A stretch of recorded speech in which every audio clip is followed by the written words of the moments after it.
Good day everyone, I am John Ray Sibuling and I am a second year fisheries student of Baisakalape, and for today's I will going to have a fish dissection and I will going to introduce to you the different external and internal parts of the fish as well as other functions. So I have here my fish sample, which is the spotted butterfish. Its scientific name is Scatopagus argus and its Tagalog name or the local name is Kikiro. So, a brief origin about this fish. This fish is originated in Indo-Pacific region and can be found in brackish, marine, and freshwater. And the taxonomic classification for spotted butterfish, the first one, its domain is Eukarya, and its kingdom is it belong to kingdom Animalia.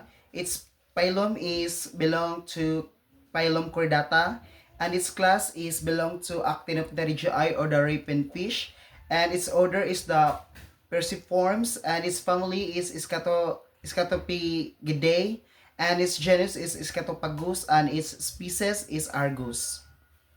So let me start first with the external parts of the fish. So this is the head. It acts as the central hub for sensory perception, respiration, and feeding. And this is the mouth. It is used for feeding. And this is the eyes. It is used for the vision and it can track the predators. So this is the lateral line of the fish, and its function is to navigate rough water and the vibration. And the next one is the scales.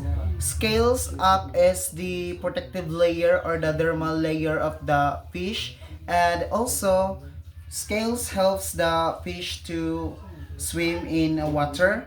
Then the next one is the operculum. This is the operculum and it covers the gills and protect the gills.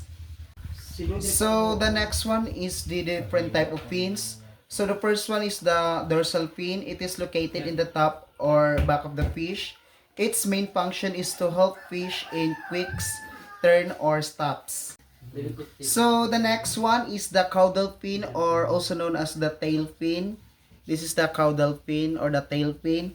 Its main function is used for fish in any movement or the locomotion of the fish.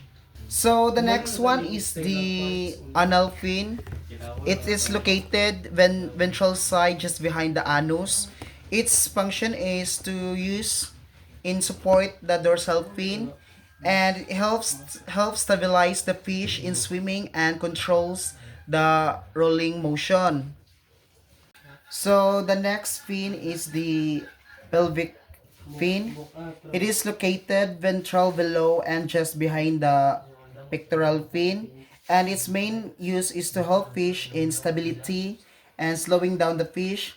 It is also used for moving upwards and downwards in the water. So the last one type of fin is the pectoral fin. It is located in both sides of the fish and usually just behind the operculum. This is the operculum and this is the pectoral fin. Its function is to provide supports during swimming and creates dynamic force which help fish to turn left and right.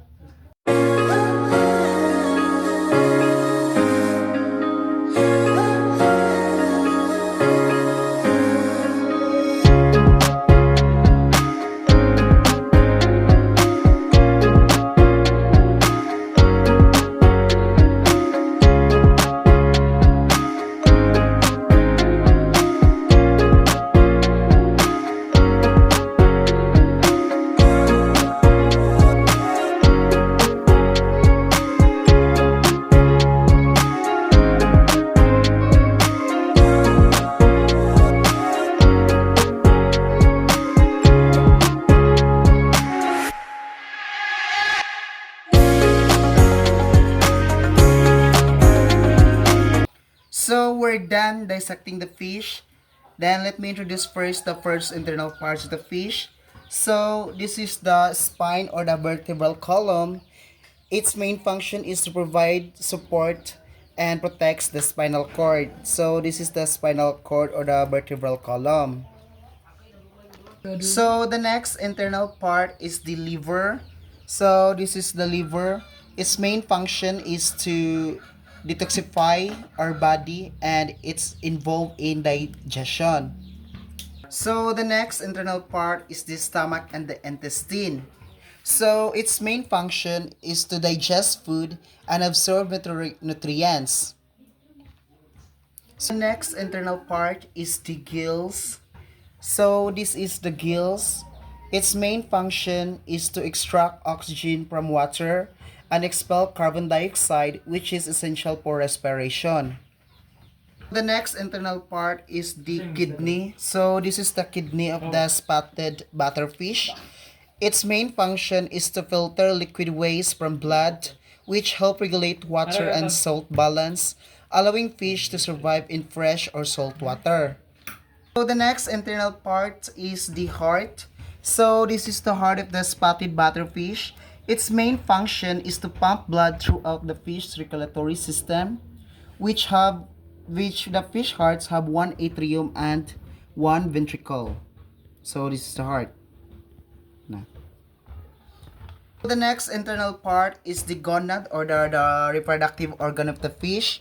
Its main function is to reproduce and ovaries in females and testes in males. So this is the gonad or the reproductive organ of the spotted butterfish. So the next internal part is the pyloric caeca. So this is the pyloric caeca of the spotted butterfish. Its main function is to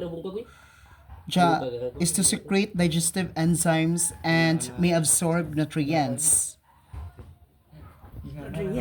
The last internal part of the spotted butterfish that I will going to introduce is the brain. So this is the brain of the spotted butterfish. Its main function is to process sensory information and controls movement. So that should be all the internal and external parts of the fish. And I hope you learned something in my video. Again, this is John Rizubuling, a second year fishery student of Baiso Calape. Thank you for watching!